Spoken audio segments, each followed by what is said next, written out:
கர்த்தராகிய இயேசு கிறிஸ்துவின் நாமத்தினாலே அன்பின் வாழ்த்துக்கள். தேவன் தாமே நாம் ஒவ்வொருவரும் நம்மை பாதுகாத்து நம்மை ஆசீர்வதித்து நம்மை வழி நடத்துவதாக. ஆமென். இப்பொழுது கர்த்தர் நம்மோடு பேசும்படி நாம் ஜெபிக்கலாம். ஆமென். நான் கண்ட மேன்மைகள் எல்லாம் உம் கருத்தினே, நான் பார்க்கும் உயர்வுகள் எல்லாம் நீரின் தயவு. நான் கண்ட மேன்மைகள் எல்லாம் உம் கருத்தினே, நான் பார்க்கும் உயர்வுகள் எல்லாம் நீரின் தயவு. இதுவரை நீர் நடத்தியதற்கு என் மாத்திரம், என் வாழ்க்கையே மாத்திரம். இதுவரை என்னை நீர் சுமந்ததற்கு நான் என் மாத்திரம், என் குடும்பம் என் மாத்திரம்.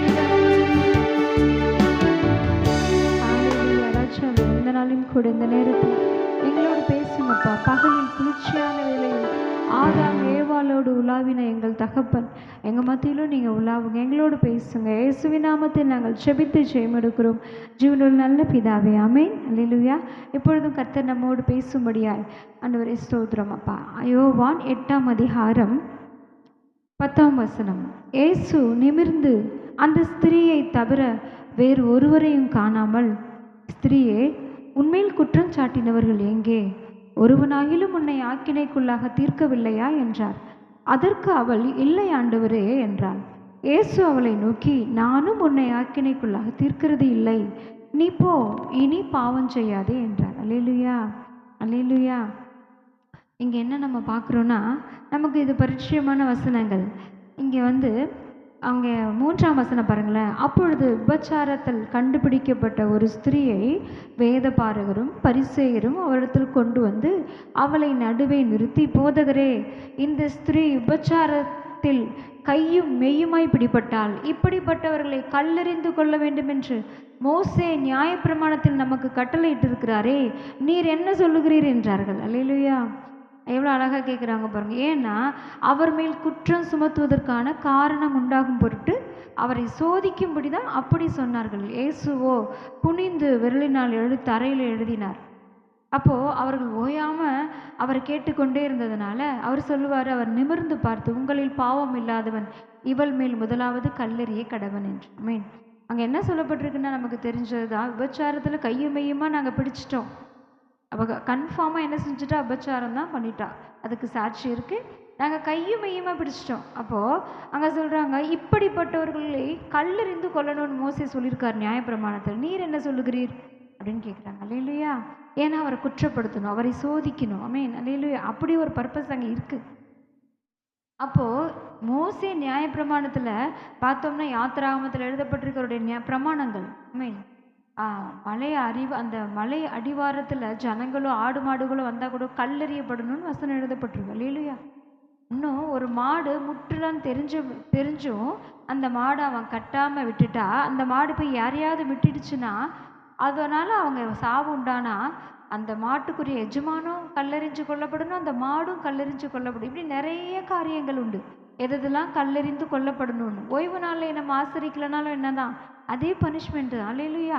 இப்போது இங்கே என்ன சொல்கிறாங்கன்னா, இந்த ஸ்திரீ கையும் மையுமாய் பிடிபட்டால் இப்போ நாங்கள் என்ன செய்யணும்?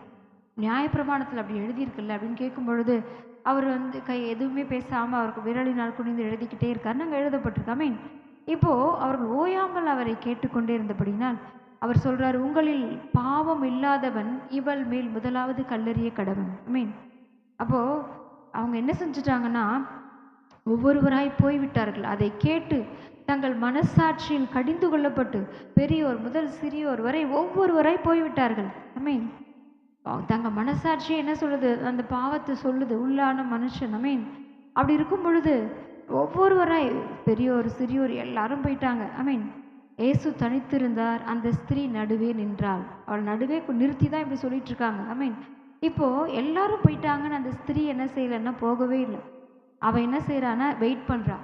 அவள் அங்கே தான் இருக்கிறா, போகலை. மீன் ஆனால் மற்ற எல்லாருமே போயிட்டாங்க. மீன் ஆனால் அவளை என்ன செய்யணும்? கல்லெறியணும், அவளை கொல்லணும்னு சொல்லி தானே கொண்டு வந்தாங்க. இப்போ அவளுக்கு விடுதலை எப்படி கிடைக்கும் பாருங்களேன். அவர் போன்னு சொன்னாதான் போக முடியும். ஏன்னா வசனம் எழுதப்பட்டிருக்கு, குமாரன் விடுதலையாக்கினால் மெய்யானவே விடுதலை. ஐ மீன், குமாரன் விடுதலையாக்கினா மட்டும்தான் மெய்யான விடுதலை. வேற யாராலையும் கொடுக்கவும் முடியாது, எடுக்கவும் முடியாது. அல்லேலூயா. அப்பேற்பட்ட வல்லமையுள்ள கர்த்தாதி கர்த்தாவை இயேசு கிறிஸ்துவை நம் சொந்த தெய்வமாக தகப்பனாக நாம் கொண்டுள்ள எத்தனை ஸ்லாக்கியம். அமீன் அமீன். ஸ்தோத்திரம் அப்பா. என் இயேசுவே உம்மை சொந்தமாக கொண்டதின் பாக்கியமே, இதை விடவும் பெரிதான மேன்மை வேறொன்றும் இல்லையே. என் இயேசுவே உம்மை சொந்தமாக கொண்டதின் பாக்கியமே, இதை விடவும் பெரிதான மேன்மை வேறொன்றும் இல்லையே. என் இயேசுவே உம்மை சொந்தமாக கொண்டதின் பாக்கியமே, இதை விடவும் பெரிதான மேன்மை வேறொன்றும் இல்லையே. இப்போ அப்படி அவர் தனித்திருக்கிறா. அப்போ என்ன ஆச்சு பாருங்களேன். அப்போ அவர் கேட்குறாரு, ஒருவனாகிலும் உன்னை ஆக்கினைக்குள்ளாக தீர்க்கவில்லையா? இதான் அங்கே முக்கியம், ஆக்கினைக்குள்ளாக தீர்க்கிறது. அதற்கு அவள், இல்லை ஆண்டவரே என்றாள். மறுபடியும் இயேசு அவளை நோக்கி, நானும் உன்னை ஆக்கினைக்குள்ளாக தீர்க்கிறது இல்லை, நீ போ, இனி பாவம் செய்யாதே. அமீன்.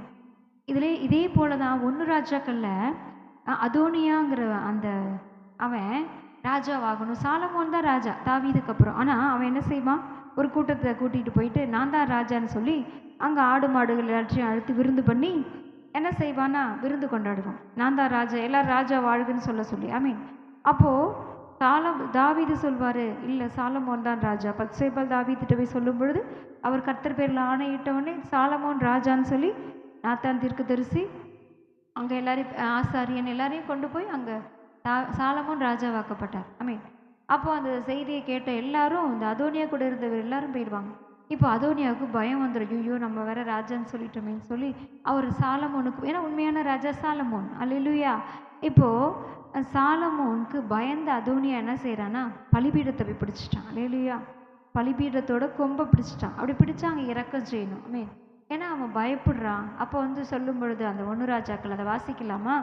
அது ரொம்ப அருமையாக இருக்கும். அது வாசிக்க 1 ராஜாக்கள் அல்லேலூயா 1ஆம் அதிகாரத்தில் எழுதப்பட்டிருக்கு. 1 ராஜாக்கள் 1ஆம் அதிகாரம் 51ஆம் வசனம். அமீன். இப்போ பாருங்களேன், 1 ராஜாக்கள் 1ஆம் அதிகாரம் 51வது வசனத்தில் அங்கே எழுதப்பட்டிருக்கு. அது அது நல்லா இருக்கும், இது போலவே இருக்கும். அமீன். அங்கே என்ன சொல்கிறார், இதோ அதோனிய ராஜா. இப்போ பாரு, அப்பொழுது சாலமோன் அவன் அப்போ சொல்கிறாரு, சாலமோன் உமது அடியானை பட்டயத்தினால் கொன்று போடுவதில்லை என்று இன்று எனக்கு ஆணையிடுவாராக என்றான். சாலமோனுக்கு அறிவிக்கப்பட்டது இப்படி 1 ராஜாக்கள் 1:51. இப்போ அதோனியா அந்த சாலமோனுக்கு பயப்படுறதுனால அவன் பலிபீடத்தின் கொம்பை பிடிச்சிருக்கிறான். அல்லேலூயா. பலிபீடம் நமக்கு தெரியும், அந்த கொம்பை பிடித்திருக்கிறான். இப்படி இருக்கும் பொழுது அங்கே என்ன ஆகுதுன்னா, சாலமோனுக்கு அவன் பயப்படுறான்னு அறிவிக்கப்பட்டது. அப்போ சாலமோன் சொல்லி அனுப்புகிறாரு. அப்பொழுது சாலமோன், அவன் யோக்கியன் என்று விளங்க நடந்து கொண்டால் அவன் தலைமயிரில் ஒன்றும் தரையில் விழப்போகிறது இல்லை, அவனிடத்தில் பொல்லாப்பு காணப்படுமேயானாகில் அவன் சாக வேண்டும் என்றான். மீன் அல்லேலூயா. அப்படி சொல்லிட்டு அவன் யோக்கியனா இருப்பான், இனிமேல் பாவம் செய்ய மாட்டேன், இனிமேல் தவறுதலா தேவனுக்கு விரோதமாக அந்த ராஜாவுக்கு விரோதமாக எந்த பாவமும் நான் செய்ய மாட்டேன் அப்படின்னு சொல்லியிருந்தானா, அப்போ யோக்கியனா இருந்தானா அங்கே என்ன நடக்கும்னா, அவனுடைய தலைமுடி கூட ஒன்று கூட விழாது. ஆனால் அவன் பொல்லாப்பு அவன்கிட்ட காணப்பட்டா அவன் சாகத்தான் வேண்டும். அல்லேலூயா. அப்போ ராஜாவாகிய சாலமோன் என்ன சொல்கிறான், அவனை பார்த்து, நீ வீட்டிற்கு போ. அல்லேலூயா. நீ யோக்கியனா நடந்துக்கிட்டா உன்னுடைய தலைமயிரில் ஒன்று கூட கீழே விடாதானா, உன்கிட்ட பொல்லாப்பு இருந்தால் நீ சாக வேண்டும். இப்படி தான் அதோனியாட்ட சொல்கிறார், நீ உன் வீட்டிற்கு போ. அப்போ அங்கே இயேசு கிறிஸ்து எப்படி அந்த ஸ்திரீ கிட்ட, நீ போ, இனி பாவம் செய்யாதே, அதே போல் அங்கே அதோனியாட்ட சொல்ற, நீ போ, இனி யோக்கியனா நடந்துக்கோ. அல்லேலூயா. அதான் இப்போது இங்கே ஏன் அவளுக்கு ஆக்கினை தீர்ப்பு இல்லை அப்படின்னு தான் நம்ம பார்க்க போகிறோம். அல்லேலூயா. ஏன் அவளுக்கு ஆக்கினை தீர்ப்பு இல்லை அப்படின்னா, 3 யோவானில் எழுதப்பட்டிருக்கு 18ஆம் வசனம், அவரை விசுவாசிக்கிறவன் ஆக்கினைக்குள்ளாக தீர்க்கப்படான். உலகத்தை ஆக்கினைக்குள்ளாக தீர்க்கும்படி தேவன் தம்முடைய குமாரனை உலகத்தில் அனுப்பாமல் அவராலே உலகம் ரட்சிக்கப்படுவதற்காகவே அவரை அனுப்பினார். ஏன்னா அவரை ஆக்கினைக்குள்ளாக தீர்க்கறதுக்கு கர்த்தர் வரல. கர்த்தராக இயேசு கிறிஸ்து வரல. அவர் உலகத்தை ரட்சிக்கும்படி உலக ரட்சகராக தான் வந்தார். அதனால அவர் என்ன சொல்றார், நீ போ, இனி பாவம் செய்யாதே, நானும் உன்னை என்ன செய்யல, ஆக்கினைக்குள்ளாக தீர்க்கிறதே இல்லை. ஏன் அப்படின்னு ரோமர்ல அழகா எழுதப்பட்டிருக்கு. ரோமர் 3ஆம் அதிகாரம் அதில் எழுதப்பட்டிருக்கு, அது எப்படி எனில் மாம்சத்தினாலே பலவீனமாயிருந்த நியாயப்பிரமாணம் செய்யக்கூடாததை தேவனே செய்யும்படிக்கு தம்முடைய குமாரனை பாவ மாம்சத்தின் சாயலாகவும் பாவத்தை போக்கும் பலியாகவும் அனுப்பி மாம்சத்திலே பாவத்தை ஆக்கினைக்குள்ளாக தீர்த்தார். அப்போ அங்க என்ன எழுதப்பட்டிருக்குன்னா, அவர் மாம்சத்திலே பலவீனமாயிருந்த நியாயப்பிரமாணத்தை அவர் பாவ மாம்சத்தை என்ன செஞ்சாராம், பாவத்தை போக்கும் பலியாக அவர் வந்தார். ஆமென்.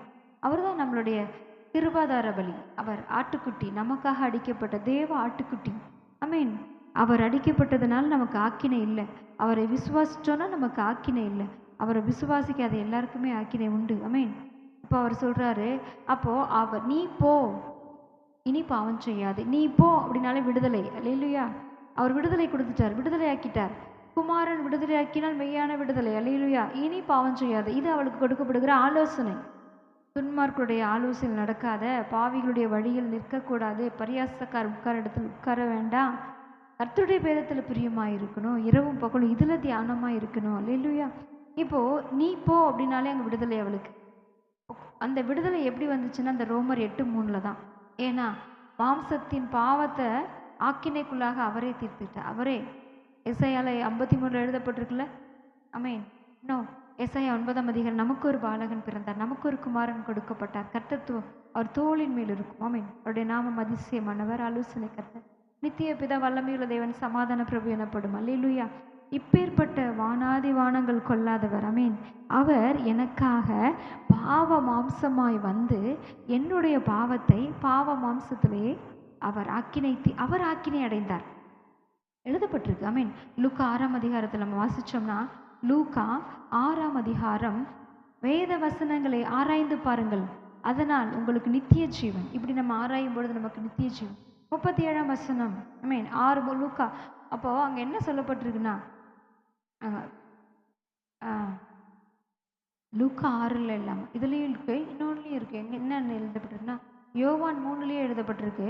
யோவான் 3ஆம் அதிகாரத்தில் சொல்லப்பட்டிருக்கு என்னன்னா, அவர் ஆக்கினை தீர்ப்படைந்தார், எனக்காக அவர் ஆக்கினை தீர்ப்படைந்தார், பாவ சரீரத்தில் வந்தார். அல்லேலூயா.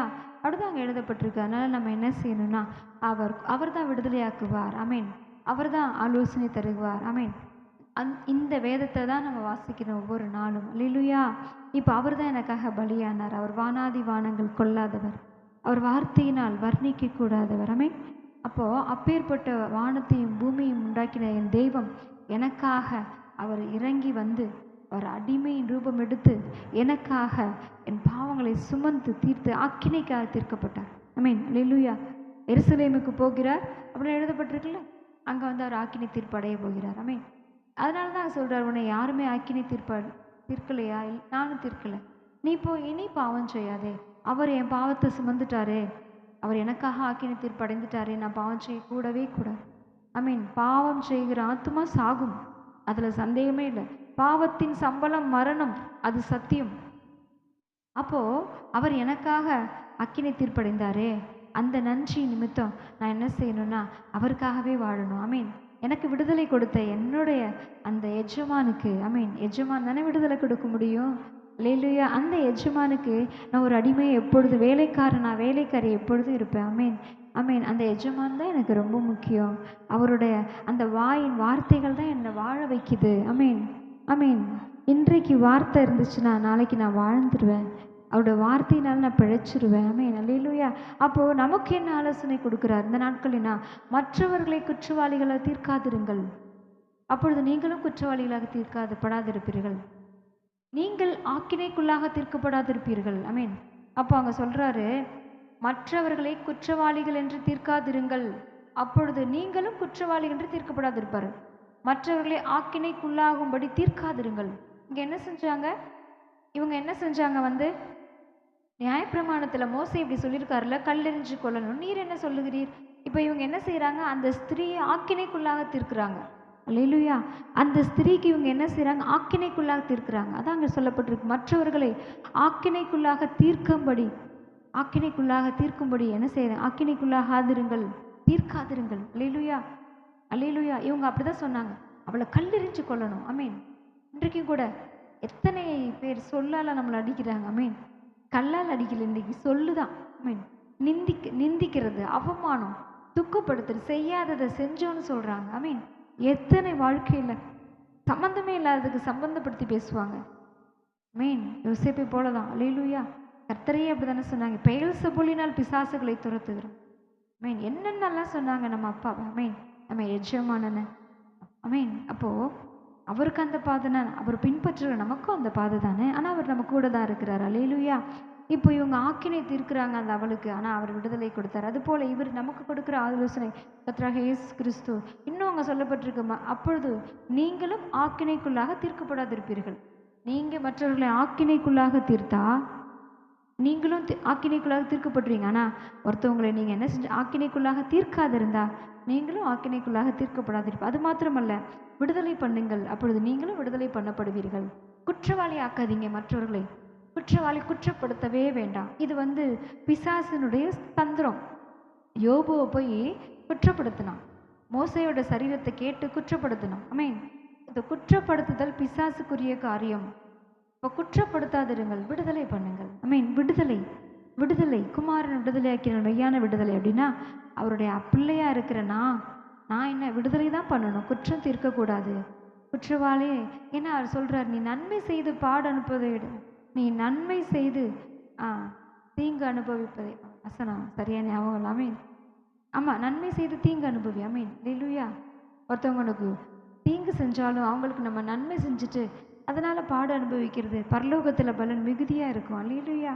இதுதான் திருக்குறள்லையும் சொல்லப்பட்டிருக்குல்ல. அமீன். அல்லேலூயா. நிறைய திருக்குறள் இதுலேருந்து தான் காப்பி பண்ணப்பட்டிருக்கு. அல்லேலூயா. அமீன். அப்போது நம்ம பார்க்குற காரியங்கள் இந்த நாட்கள்லையும் மற்றவர்களை ஆக்கினைக்குள்ளாக தீர்க்கக்கூடாது. அப்படி தீர்த்தோன்னா நம்மளும் ஆக்கினைக்குள்ளாக தீர்க்கப்படும். மற்றவர்களை விடுதலை பண்ணுவோம், அப்போ நம்ம விடுதலை பண்ணப்படுவோம். இதான் இன்னைக்கு நமக்கு ஆவியானவர் கற்றுக் கொடுக்கிற காரியம். அவர் அவர் அவர் அப்படிதான் விடுதலை பண்ணினார். நீ போ, இனி பாவம் செய்யாதே. அதே போல தான் நமக்கு விரோதமாக யார் தூஷித்தாலும் நிந்தித்தாலும் பேசினாலும் நம்ம என்ன செய்யணும்னா சவுளை போல காது கேளாதவர்களை போல இருக்கணும். முடிந்த அவங்களுக்காக ஜெபிக்கணும். உங்களை நிந்திக்கிறவர்களுக்காகவும் உங்களை துன்பப்படுத்துறதுக்காக ஜெபம் பண்ணுங்கள். அப்படிதான் அப்பா நமக்கு ஆலோசனை சொல்லி கொடுங்க. அந்த நாட்களையும் கூட நாம் இந்த வார்த்தையின்படி மற்றவர்களை குற்றவாளிகளாக தீர்க்காதபடிக்கு அவர்களை விடுதலை பண்ணும்படிக்கு கிருபைகளை கர்த்தர் நமக்கு தரும்படியா நாம் ஜெபிக்கலாம். அல்லேலூயா.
அப்பா, வானாதி வானங்கள் சொல்லாதவர், வார்த்தையால் வர்ணிக்க கூடாதவர் நீர் இன்றைக்கு எங்களுக்கு தருகிற இந்த ஆலோசனைகளுக்காக நன்றி.